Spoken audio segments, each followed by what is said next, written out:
పెద్దల యొక్క ప్రోద్బలంతో నాకేదైతే అవకాశం ఇచ్చిండో, ఎట్లయితే అవకాశం ఇచ్చి నా పేరు బయటికి రాగానే ఉపాధ్యాయ లోకమంతా కూడా తప్పకుండా జ్ఞానేశ్వరుడు నీకు ఆశీర్వదిస్తాం, తప్పకుండా నిన్ను గెలిపిస్తామని చెప్పినటువంటి మాట మరవలేను. ఎందుకంటే 20-25 సంవత్సరాల తర్వాత కూడా మనం చేసినటువంటి పనులను గెత్తి పెట్టుకొని వారు నాకు సహకరించినటువంటి మాట.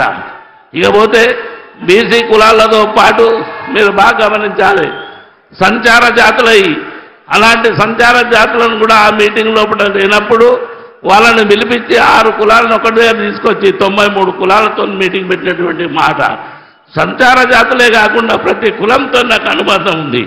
93 కులాల బ్యానర్లు కట్టినట్టు ఏకైక వ్యక్తి కాసాని జ్ఞానేశ్వర ఆ రోజు. కనుక మిత్రులారా, మంచి చేయడానికి మనం ప్రయత్నం చేద్దాం. మీరు ఒక మాట గమనించాలి, నిన్న ఒక పెద్ద మనిషి ఒక సవాల్ విసిరేను.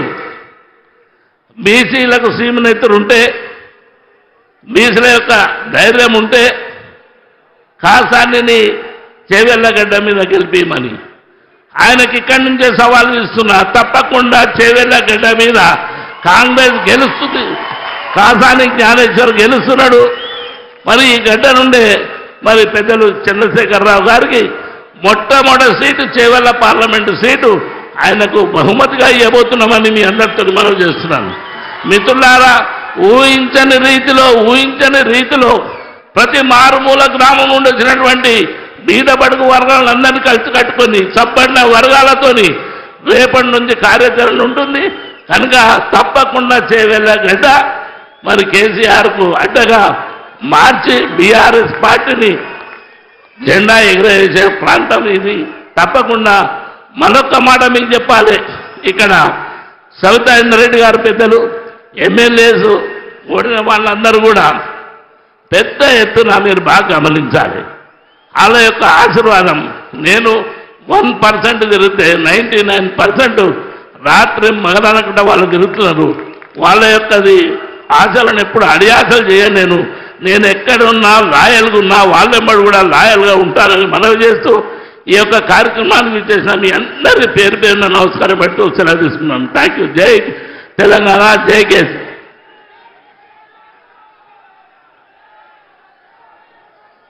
అన్న నమస్తే.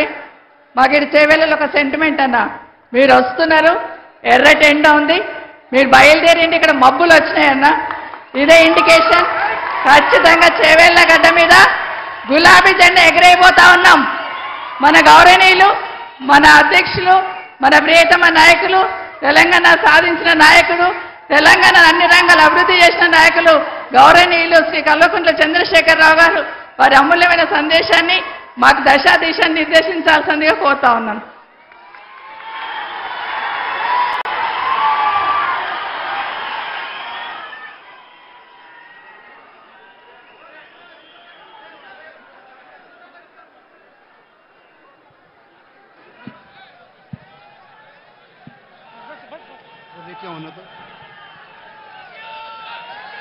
హలో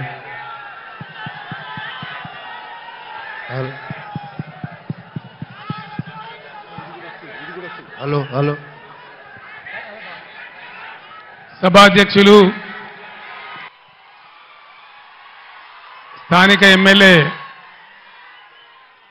గౌరవనీయులు శ్రీ కాళయ్య యాదయ్య గారు, పెద్దలు గౌరవనీయులు మాజీ మంత్రివర్యులు శ్రీమతి సబితా ఇంద్రారెడ్డి గారు, మరో ఎమ్మెల్యే గౌరవనీయులు శ్రీ అరికపూడి గాంధీ గారు, రాజేంద్రనగర్ ఎమ్మెల్యే శ్రీ ప్రకాష్ గౌడ్ గారు,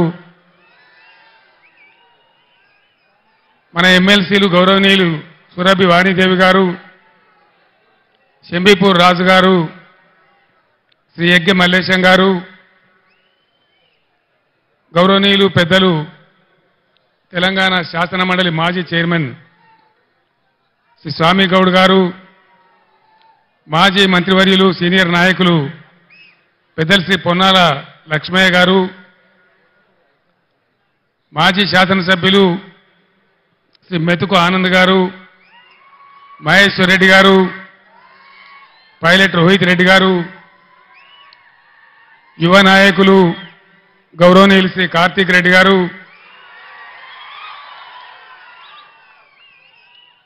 వేదికను అలంకరించిన పెద్దలు, మీ అందరి అభిమానంతో కాబోయే చేవెళ్ల ఎంపీ శ్రీ కాసాని జ్ఞానేశ్వర్ గారు,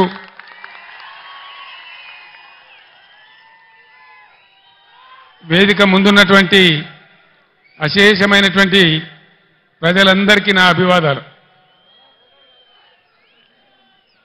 ప్లీజ్ దయచేసి ప్లీజ్ రేపు డాక్టర్ బిఆర్ అంబేద్కర్ గారి జయంతి. అంబేద్కర్ గారి పుణ్యమానే రాజ్యాంగంలో వారు ఆర్టికల్ 3 పొందుపరిచినారు కాబట్టి వారి స్ఫూర్తితోనే మనం తెలంగాణ రాష్ట్రాన్ని సాధించుకున్నాం. ఆ విషయం మీ అందరికీ తెలుసు. 15 సంవత్సరాల సుదీర్ఘ పోరాటం తర్వాత అనేక త్యాగాలు, లాఠీ దెబ్బలు, కేసులు, జైళ్లు వగైరా వగైరాల తర్వాత ఈ 70 మనం తెలంగాణ సాధించుకున్నాం. తీసేస్తే పోతుంది.